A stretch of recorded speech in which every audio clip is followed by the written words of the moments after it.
Looking at the bottle of perfume on her table, Cecilia imagined the face of her son in her mind, wondering what he had been up to, really up to, not just what he thought to put in his letters, at Hedgewood's. She looked at the untidy handwriting and smudge, simultaneously telling him off for his presentation and sympathizing with him by showing him her handwriting at his age. He would be having so much fun, she felt sure of it. At least his friend had gone to Hedgewood's with him. She'd have felt worse about him leaving for Wize school had he been alone. Jerking her head up at the creak, Cecilia realized it was her bedroom door that led out onto the corridor, which was open to the elements. Pulling her cardigan on, Cecilia reminded herself about where he could have been, what he might be doing had he been at a different school. Perhaps he would be isolated in a non-Wize school. His father still being unconscious and little contact with wizards. Had he been here, she felt sure he would have felt isolated too. The students were integrated, granted, but there was still a lot of division. A lot of separation culminating from academic pursuits and the cutthroat competition that came with it. Though she was not intending to teach that day, for example, as it was a Sunday, she knew that, should she cross between floors in the main quadrangle that separated the teachers' quarters from the classrooms, there would be throngs of students watching the area a foot from the ceiling, hoping that a teacher had changed their mind and decided to have a lesson. It wasn't as if people were secretive, rather they didn't want to be bothered with one another. But, further than that, the general attitude of the teacher-researchers was that integration with non-wizards was, and would be, a failure for, in their opinion. Non-wizards were inherently lazy, stupid and antisocial, and their mixing with wizard students would sully them, leaving them open to bad habits. Cecilia recalled the words now, written down in Felix Son's research notes. "Recommend eradication," were the words at the end. Part of her was shocked to the core, that such emotionless words had been used in an academic report about a group of people, one that she belonged to. Another part of Cecilia wasn't surprised, though, when she thought about it, such was the manner of everyone at Durmstrang. All of their research was controversial, but was never intended to be shared with anyone, not least because it may then be used by wizards for purposes that the researchers, as a whole, would disapprove. She looked down at the letter she had written to Cleus, detailing the information she had collected over the last fortnight, of which wizards were carrying out which research, any latest developments, and the translation of some of Felix Son's work by Ragnhild herself. Ragnhild, thought Cecilia, thinking back to her statement about the research here being controversial.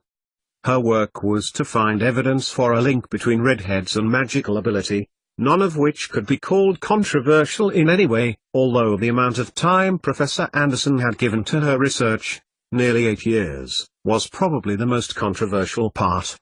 She looked down at the letter again before folding it neatly, sealing it and, much to her annoyance but knowing it was for the best, leaving it on her table rather than leaving her room and risking being involved in a lesson that she had neither planned for or become psychologically prepared. Cecilia leaned back in her chair and looked at the ceiling. What would have happened, she supposed, if she had turned on her heel and walked away, as Dumbledore had offered at their first meeting in a different dimension on a hot 15th July at 13, Grimmauld Place? What about if she had not been prepared to fit into the reciprocators, avoided Remus Lupin and asked Aberforth Dumbledore for help? Would her memory have been altered? Why had she been so ready to accept magic in the first place? Did she hate the world that much that anything new and exciting was such a refuge to her? Had he told her other people, other muggles, had been working for the Order to comfort her? Or did he mean in his role as the last reciprocator? She closed her eyes and started to fight the old familiar headache that was starting up, like an old acquaintance at the back of her head, and the negative feelings of doubt, mistrust of her own actions, and thus the corresponding feelings like before entering her soul. If only she was back in the old place, working on something for Remus and trying to help Harry by not disappearing behind the veil to fix something in the past. Now there was little point of considering what might have happened had she had given her Remus the potion she had made that would curtail or control his lycanthropy, that, like the universal link, had been taken away from her. But it didn't stop her imagining her Remus's face when she gave him something which reduced his symptoms to nearly nothing. It did not stop her imagining the great effect on the world had she managed to alter the bass and top notes enough for Harry to defeat Voldemort. A little thought, another dear friend, remembered to ask her if she had ever really loved the Remus Lupin here. Cecilia shook her head, her hair flying about her, before opening her eyes. She was resolute, she had to be. She was teaching here, no matter what she thought of the place. She was reporting to Cleus everything she could, reams and reams of information which she knew would take up a lot of his time. He wanted information, he would get it. She would be a martyr of a wife and mother, rising above the dreadful reduction of her circumstances, the ignominy of being banished back here again. Her eyes drifted back to her son's letter. Her darling boy had remembered her birthday and sent her a recent report that Minerva had written about his ability at transfiguration. She had written that he had potential and a natural ability in the subject. Her Septimus, who knew exactly what to give his mother to make her happy. Which is why she would do what she could here to the best of her ability. She would keep calm and carry on, in the bloody-minded spirit of the fact that she was going to do her best to the point of driving her brother-in-law insane with her conscientious application of his words to her. She would, at every opportunity, ask Cleus about Remus's health. She would talk to her friend about things knowing that few if any other wizards and witches here spoke to her. She would teach. Picking up a pen and beginning a letter to send to Septimus. She smiled at the thought of him. And Cecilia Lupin, née Frobisher, née Wells, lost woman from another dimension so easily swayed with self-pity if she let herself be, would do all of this faithfully and dutifully until she was allowed to go home again. 88,888,888. Septimus Lupin was staring out of the window watching the Gryffindor Quidditch team crossing the courtyard and towards the gates. The gold and red of their kit stood out against the grey of the castle masonry and the grey of the weather, midway through October, and it was dull with set-in rain and dense cloud. Absently he felt at his ribs. Though he had been taken to the hospital wing to see Madame Pomfrey, she had dismissed his aches as being winded, no bones broken. Now, be away with you. Can't you see I'm busy enough without self-inflicted injuries? Self-inflicted. He remembered thinking to himself. Now, just over a week since the match, he analyzed what had happened again. He had not fallen from his broom for his health, clearly, and, as he thought about how he had let gravity take over when he'd given up the air pressure, Zarella had fallen. He'd seen her a couple of times in the past week, but each time she had scuttled past them, refusing to look at him. Weird, Julian had said. If you'd tried to help me if I'd been falling, I would have at least said, thank you. You all right? From the rain-spatteredly decorated window Septimus drew his eyes and turned. It was Darren, and he had tonight's homework tucked under his arm. Yep. You done it yet? Darren shook his head. Me neither. It had been so strange.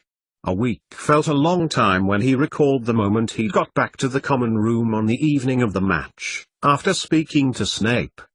He'd crawled through the tunnel past the fat lady before dropping onto the thick, patterned carpet. Very few students were up, but there, on one of the sofas reading a magazine about Quidditch, he could see Darren Black's dark head, bobbing behind the pages. He'd approached Darren, who'd put down the magazine. They'd shaken hands, and that was that. Darren had told him that Julian had gone to see Madame Pomfrey about his cough, and Septimus had told him how brilliant it was that his Uncle Sirius had woken up.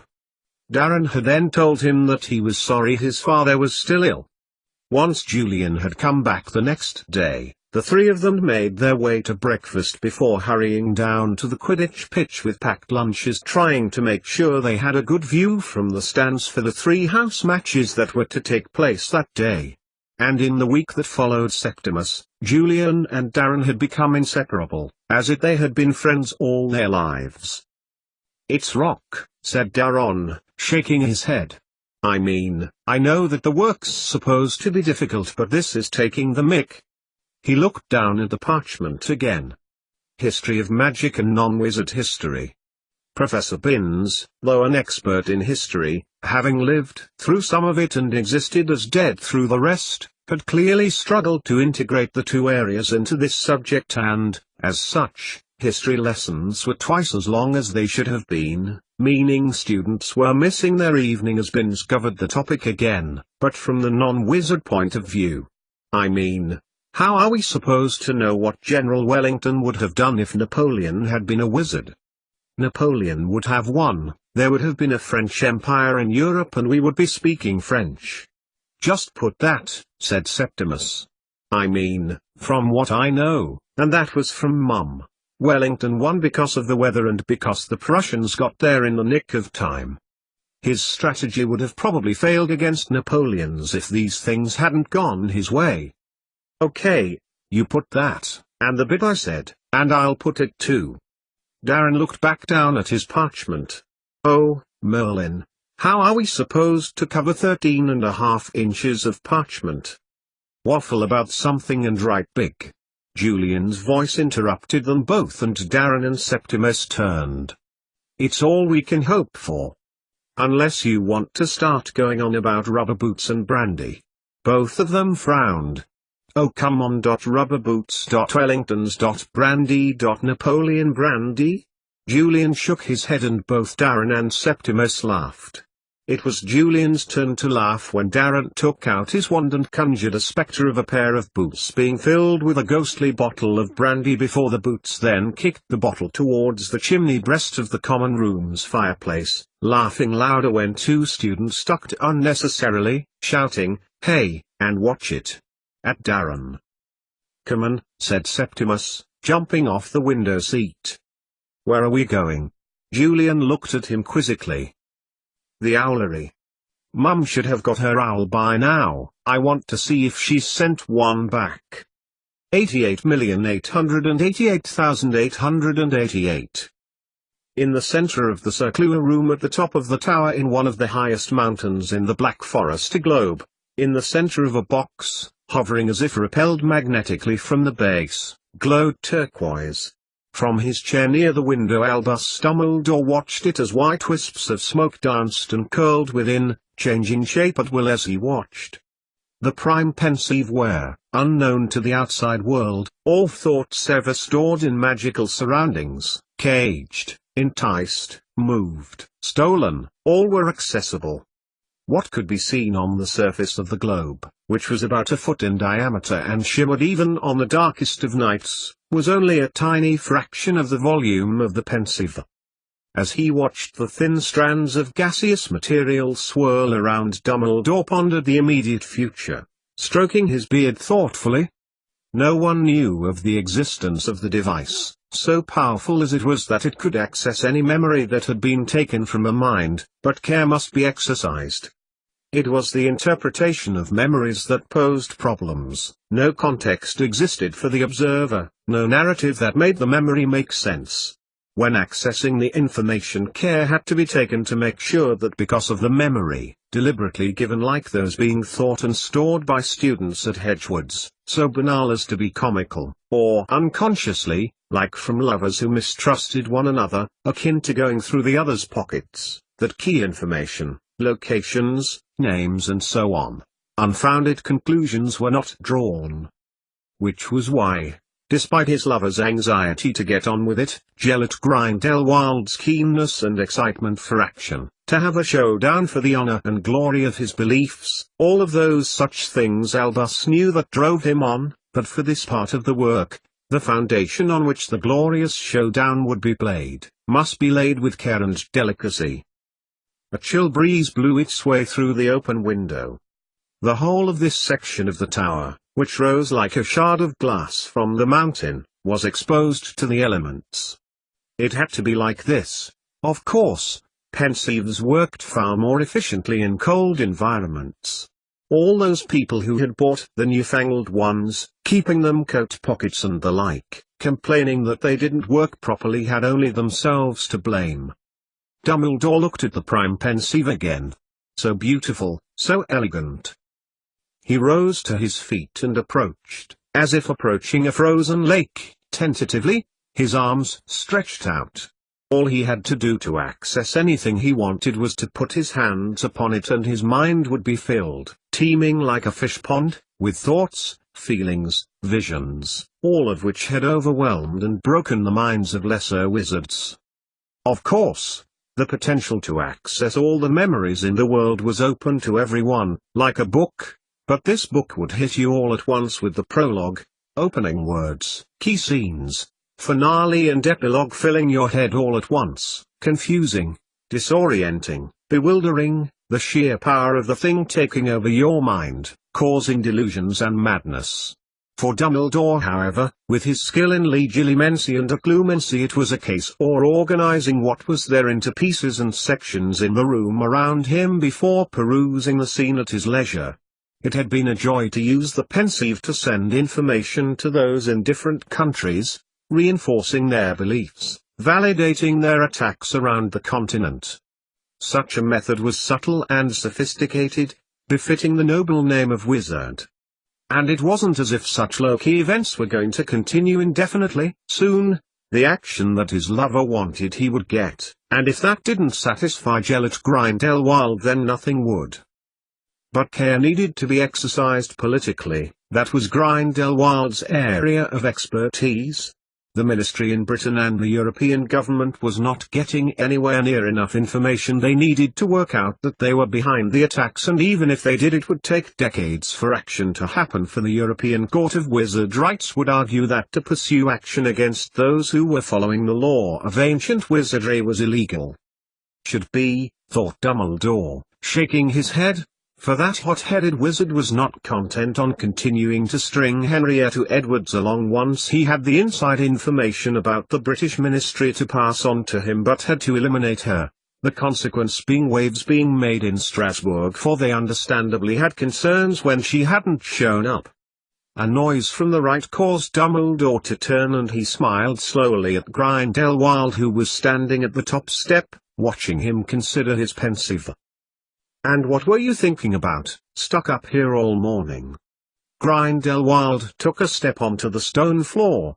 Dumbledore watched him walk over to him before turning back to the shimmering blue globe, watching further strands of memories slink around before disappearing off into the ether, into the world where they had been placed, both within the globe itself and in the dimension in which they were held, accessible only in a few rare places of the world. "I was considering the actions that the European government have taken as a result of Miss Edwards." Another wisp formed on the surface and, as though as it had realized it had been seen, immediately shrank away. "Henrietta, yes, yes, of course." Behind him Dumbledore heard Grindelwald approach. "Let them look, let them investigate. It's inconsequential in our grand scheme of things." To his right Grindelwald appeared and began to stare at the pensieve too. "All too soon we will have our allies fighting our battles for us. At the end of this month we will have achieved so much. And you will have what we need." Dumbledore turned, looking at him. "Of course. Because Lupin. They are concerned about the attack on him." "Let them be occupied with that as well," replied Grindelwald, looking back at Dumbledore, who was now looking back at the globe, his hands rising to meet its outer glass walls. He paused. "You will have done all that is required by then?" "There has been an inquiry into Miss Edwards' death," Dumbledore said, ignoring the question. "Yes. It is unfortunate that I had to dispose of her in a non-wizard way." Grindelwald began to walk behind Dumbledore, making his way to the other side of Albus.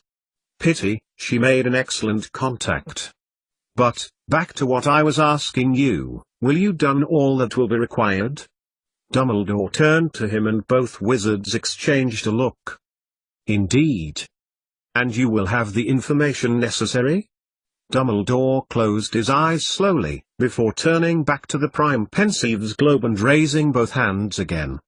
From our rat in the British Ministry? I would hardly call him a rat, his figure is statuesque. And yet not got one of our 3 objects are in our possession, despite his promises? And you want me to be trustful? Dumbledore lowered his hands, resulting in a small flicker in the atmosphere of the gas behind the glass of the Pensieve. I have told you several times, Gellert, that I need to consider the effects of the events fed into them carefully. He shook his head as if lecturing to a child before making his way over to the naked window. The ministry in Britain is beside itself with fear and worry, like sheep in a field with foxes, not knowing which way to turn. We have them, and will have them yet, as we have planned.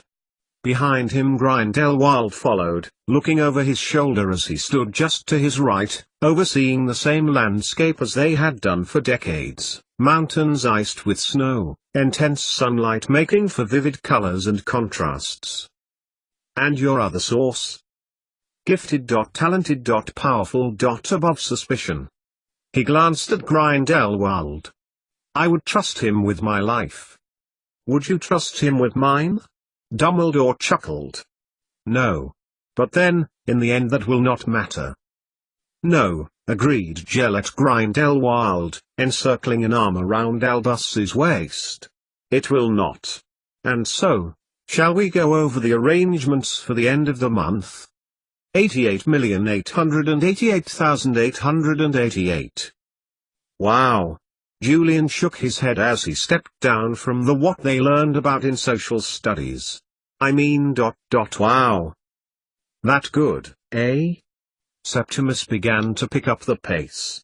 After an afternoon of hard work on something he had drummed into him since he could understand it, he was in need of some food and a break.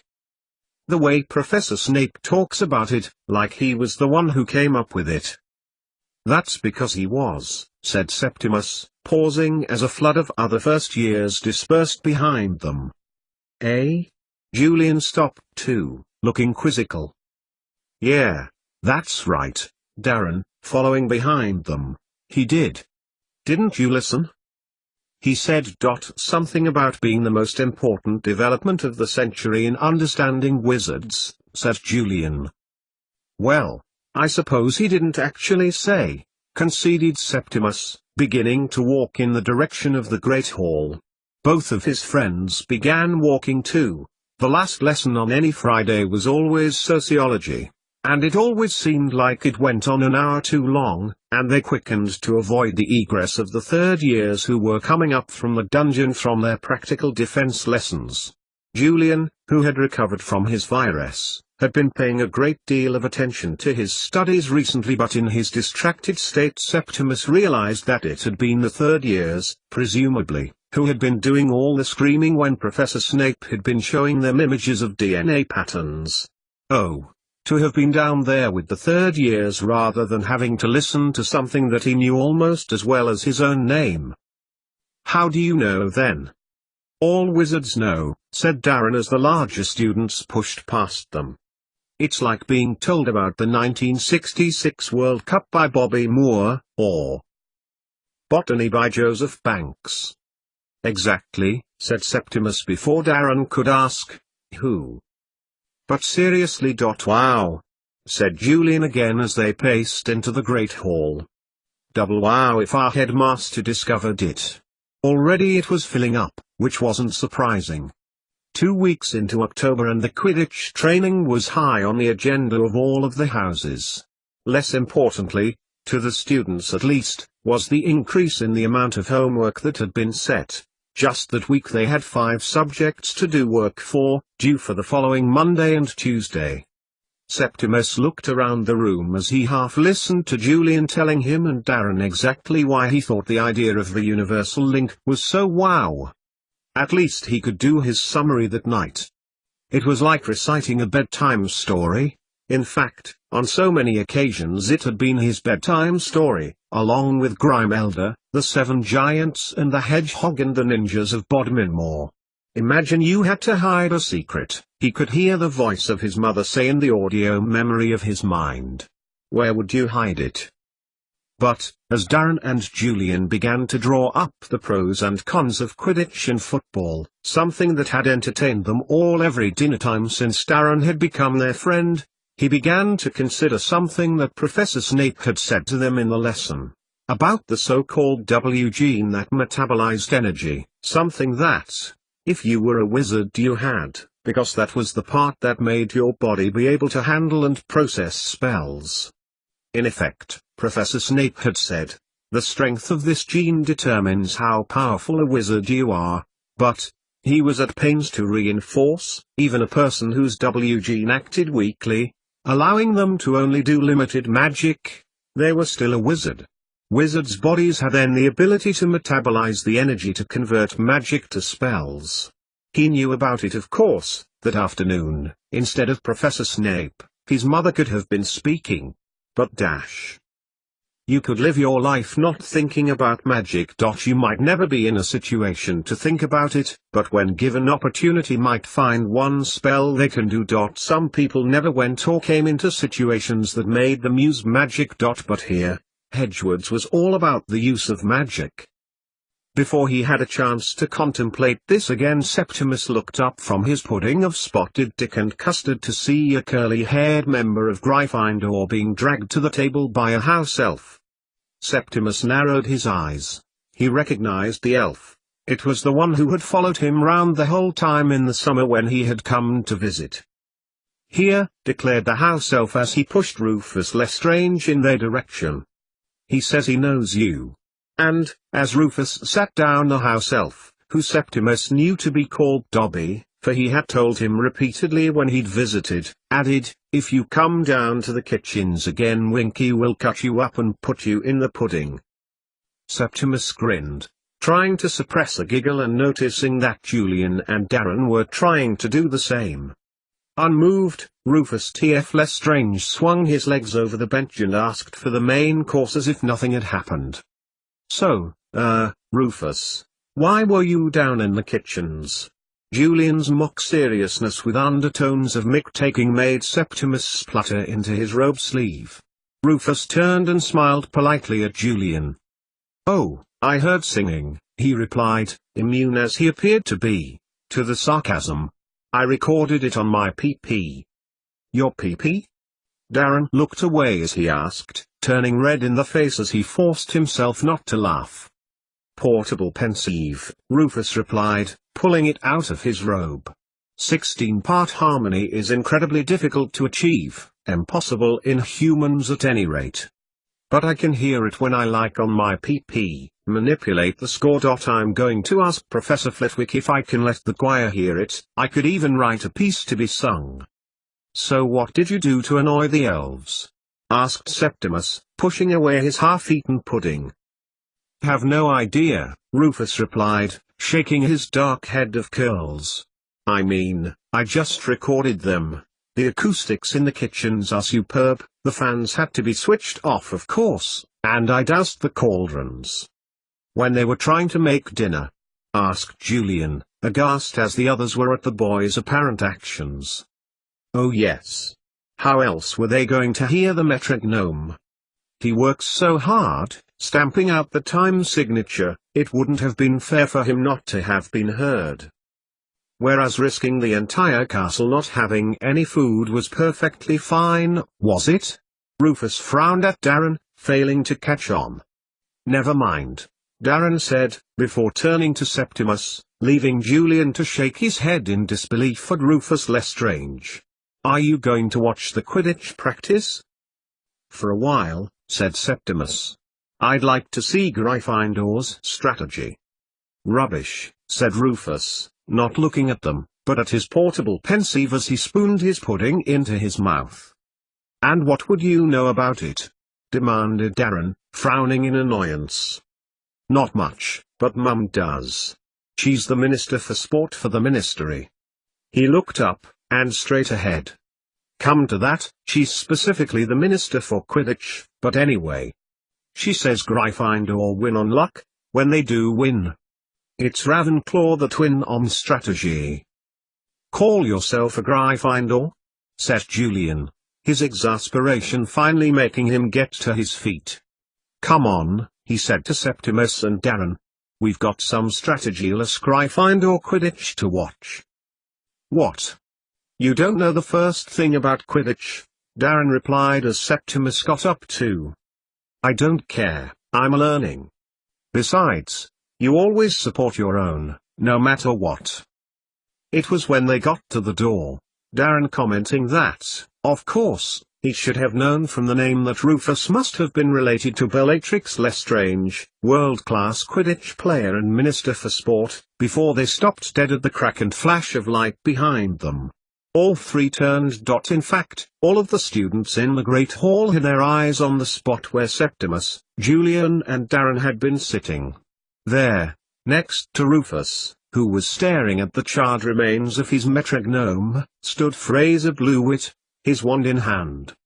You just stop it. Darren was charging towards Fraser, much to Septimus's surprise. Darren had his wand out and, though small, was picking up a speed to match his obvious fury. Confused, Fraser raised his wand from causing the imminent destruction of Rufus's pensieve and stared at Darren Black. How dare you pick on him? Stay out of this, Black. He leveled his wand at Darren who, instead of shrinking back like many would do, drove onwards until he was standing next to Rufus Lestrange. No. You're a bully. And a murderer. He gestured towards the metronome's three-dimensional trapezium-shaped box. Around them students were crowding, Julian and Septimus among them. Careful! Shouted Septimus as Fraser took a step towards Darren, standing over him. This is none of your business. Rufus looked at him impassively. The gnome's back in the music classroom. But I don't know what Professor Flitwick will think about the destruction of the box. It's made of cherry wood, because of the resonance you see. He broke off as Fraser turned his wand sharply and pointed it at Rufus's stomach. Rufus looked down at it, deadpan. From the teacher's table too, Professors Longbottom and Flitwick were homing in on the confrontation. Just stay away from my sister. Fraser poked Rufus in the stomach sharply in the stomach before lowering his wand as Longbottom got to them, who turned Fraser Blewett around at the shoulder and began to lead him away. She only wanted to know about the music on my pensieve. Shouted back Rufus, before turning to Septimus. She just asked about the pensieve, he repeated, frowning a little. I wonder why he'd get so angry over that. Are you all right? Asked Professor Flitwick, the students around them drifting away. I'm sorry, said Rufus, pointing to the metronome's case. It was one of the best I've ever seen. I wonder what caused him to be so. He broke off as Flitwick grabbed the case and hurried after the retreating Professor Longbottom and Fraser Blewett, stamping his way towards them. Wow, Rufus said, his curly hair bouncing as he turned to Septimus, Julian, and Darren. Whoever'd think that someone would get so annoyed by music? But, are you all right, though? Asked Septimus. He didn't hurt you? No, said Rufus. But I'd have been really annoyed if he'd have done something to this. Do you know I've got 55 different bird songs on here, all from around the grounds? Come on, said Darren. If we spend too long here we'll miss the start of the practice. What on earth have you got against Fraser Blewett? Asked Septimus. Darren stopped, Julian bumping into the back of him. Don't you know? Watch it! Exclaimed Julian. Know what?